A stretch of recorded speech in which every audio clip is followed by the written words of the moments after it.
Hi, I'm David Goshfeld. And my name is Alex Coulombe. We're going to talk about two theatrical productions, both presented by the Actors Theatre of Louisville last December. They use the same script, a new adaptation of Charles Dickens' A Christmas Carol, and were created concurrently. They present an informative case study for how motion capture, game engines, and virtual reality allow for theater companies to make and present new work.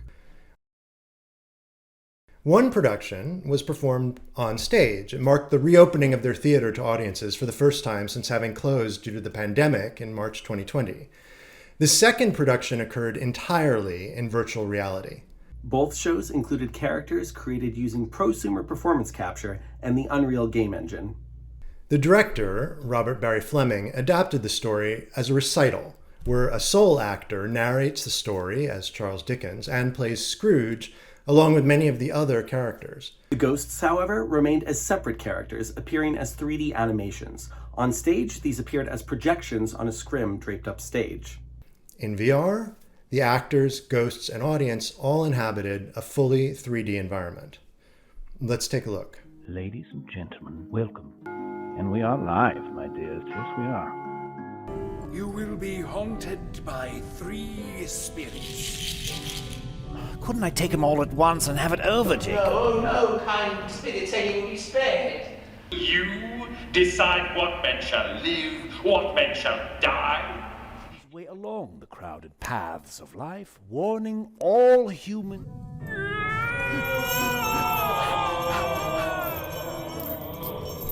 Mercy! Dreadful apparition, why do you trouble me? The ghosts were created in Unreal Engine using metahumans. The performances were captured at the theater using relatively low-cost equipment, a Rococo IMU suit, and the free LiveLink Face app on an iPhone. The director envisioned the ghost as manifestations of Scrooge's psyche. To suggest this, he had the actor who played Scrooge also record the vocal and facial performances for the ghosts, while the body movement was performed by another actor. As it turns out, this choice also simplified the capture process, as each actor could focus on their own part of the performance. For the show in the theater, the ghosts were rendered to 2D video, including cuts and camera angles for the projections. But in VR, they appear in 3D space and in continuous time, without framing and cuts, just like theater. As you can see here, the audience was able to fully navigate around the space and could, in fact, see all the way around the ghost characters in the 3D environment. Now, many artists working with live performance in virtual reality over the past few years have adopted one of the common social VR platforms like AltSpace, Rec Room, or VR Chat, since they already have the infrastructure for multiplayer experiences. But most of these platforms are optimized to run on standalone VR headsets, like the MetaQuest. The mobile chipsets in these headsets impose strict limitations on the number of polygons you can render, the size of the textures, and whether you can have dynamic lighting. So, you're forced into a simplified level of stylization. To overcome this limitation, you need to take the rendering off of the headset. NVIDIA's Cloud XR does just this. It lets you run the VR application on a server in the cloud and stream the visuals to the user's headset frame by frame. All the user's headset sends is coordinate and input data. The platform that we used for this show, Heavenue, takes advantage of this. Heavenue takes show control data, such as OSC, motion capture, video, and audio, and synchronizes it all across a walled garden of cloud computers, each one, in this case, sporting an NVIDIA RTX A6000 unique to each audience member and accessed through a side-loaded Heavenue app. Heavenue's cloud platform supports any internet-connected device, but this show was experienced almost exclusively by users in MetaQuest headsets. The VR show could then use the full graphical power of Unreal Engine to render the environment and the characters. The ghosts, created with metahumans, could then fit right into this extremely high-fidelity environment. There are, of course, a number of considerations for creating a theatrical experience in VR. Some of these are common to any VR piece, like staging and set design.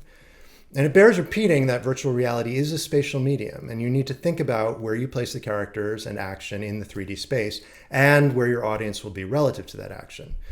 This is what theater makers have been doing for 2,500 years, so it's a natural fit for theater artists to create work in VR.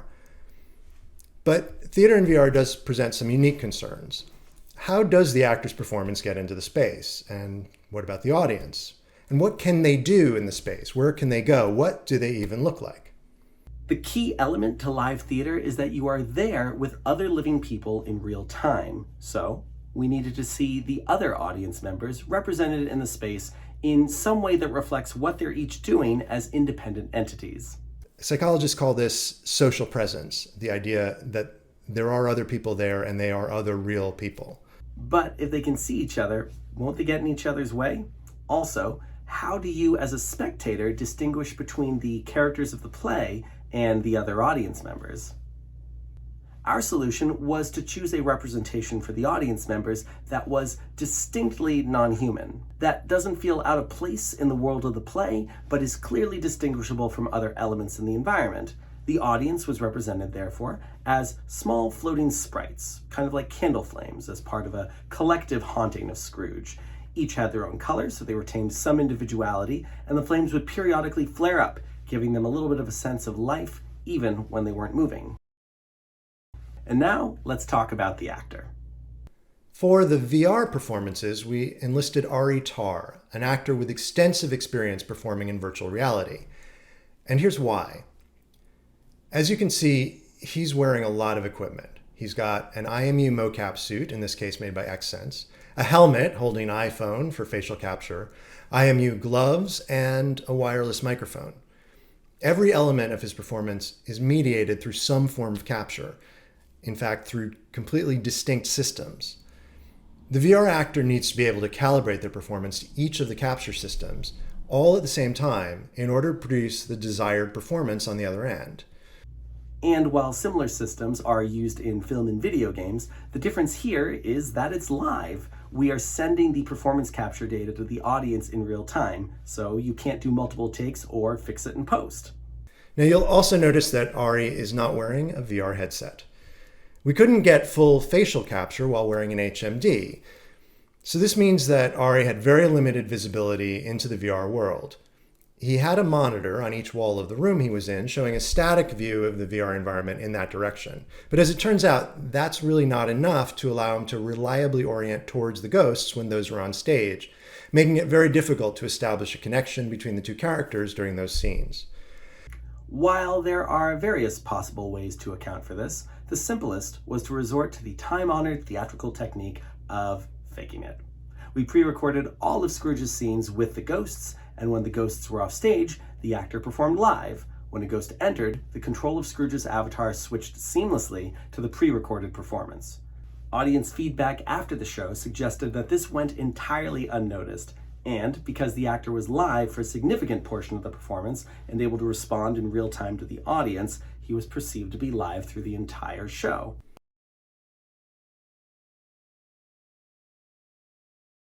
And this brings us to a key point. Things will go wrong. One of the features of live performance is that the live actor can help cover when things go awry. It's true in the real world theater, and it's also true in VR performance, as long as the actor can continue to communicate with the audience.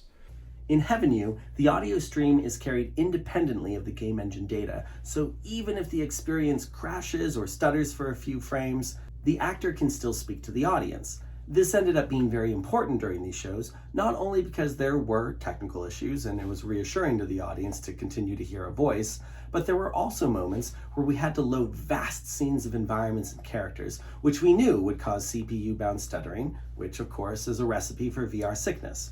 Knowing ahead of time that we'd be able to have uninterrupted audio allowed for us to intentionally fade to black at the end of a ghost encounter where Scrooge might have actually fallen back asleep as part of the story, and then let the actor set the scene entirely with his voice while the proper assets were loaded in the background before fading back up from black.